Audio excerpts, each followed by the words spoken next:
Hello বন্ধুরা, সবাই কেমন আছো? মৌহা ঘরকন্যায় তোমাদের সবাইকে স্বাগত। আজকে দেখো সকাল থেকেই বৃষ্টি পড়ছে। দেখো কীরকম মেঘ ডাকছিল আর কীরকম বৃষ্টি। আর দেখো বৃষ্টিগুলো হাতে পড়ছে, এত ভালো লাগছে। আমার গাছগুলো তো দেখো কীরকম হয়ে গেছে।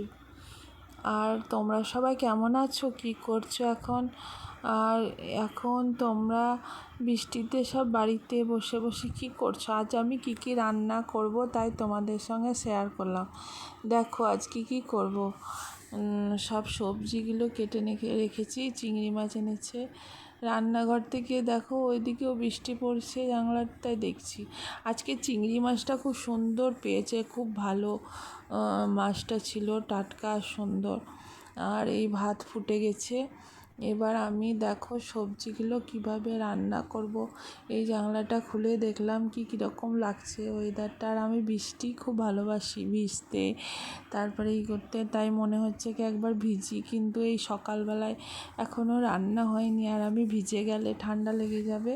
তার জন্য দেখো এবার বাইরে এসলাম ছাদের মধ্যে, শুধু বৃষ্টিই দেখে যাচ্ছি আমি আর দৌড়ে বেড়াচ্ছি। দেখো পায়ের মধ্যে কিভাবে বৃষ্টি, চারিদিকে আমি ছুটে বেড়াচ্ছি কি একবার যদি ছাদ যেতে পারি তবে ভিজবো বৃষ্টির মধ্যে।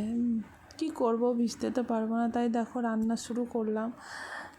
এঁচোড়টা ভালো করে ধুয়ে লবণ হলুদ দিয়ে কুকারে 3টে সিটি দিয়ে দিব।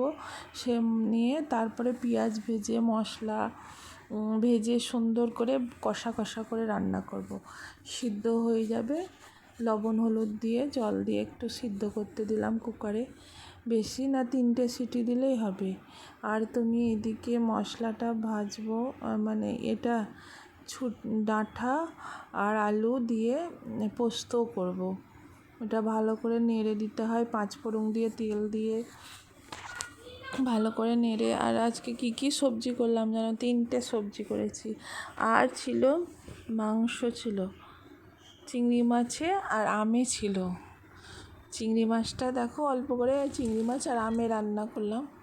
আর এবার পোস্তটা দিয়ে দিলাম, নেড়ে ভালো করে নেড়ে জল দিয়ে ঢাকা রেখে দিব। আর এদিকে চিংড়ি মাছটা মাখিয়ে নিলাম আম দিয়ে, নিয়ে জল দিয়ে গ্যাসের মধ্যে চাপিয়ে দিব।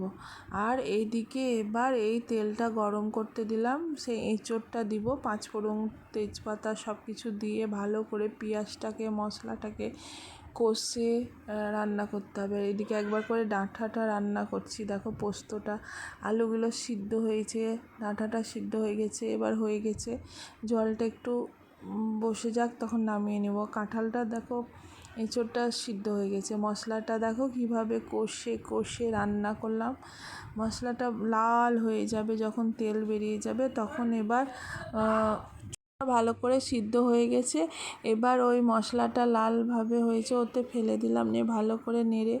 আর ডাঁটাটাও হয়ে গেছে, নামিয়ে দিলাম। দেখো এঁচোড়টা এত সুন্দর আর এত টেস্টি রান্না হয়েছে। আমি রান্না করেছি তার জন্য বলছি না, তোমরা খাবা তবে বলতে পারবা। কারণ বাড়িতে সবাই বলছে হেভি হয়েছে, কষা কষা, মানে একবারে ভাজা ভাজা টাইপের করেছি এঁচোড়টা। আর দেখো খুব সুন্দর মানে খেতে। একদিন তোমরা সবাই চলে এসো বাড়িতে, খাওয়াবো আমি করে। আর বলো তোমরা সবাই কেমন আছো, আর বৃষ্টির দিনে কি করছো? আমি তো অনেক বকবক করলাম, আর আমার কি বকবক তোমাদের শুনতে ভালো লাগে? আর তোমরা খুব বিরক্ত হও বলো, আমি কী সব ভিডিও দেয়, আমার কোনো ভিডিওর কিছু হয় না।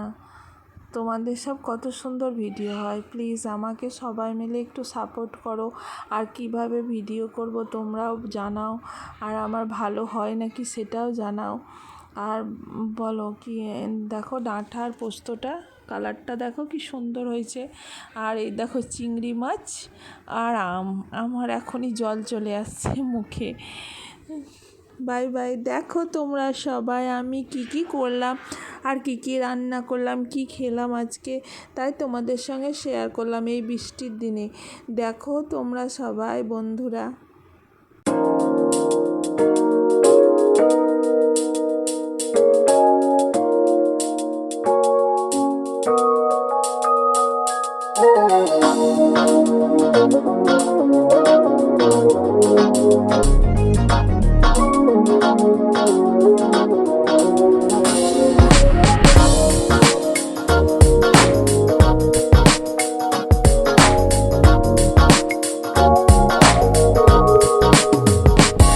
Somebody told me not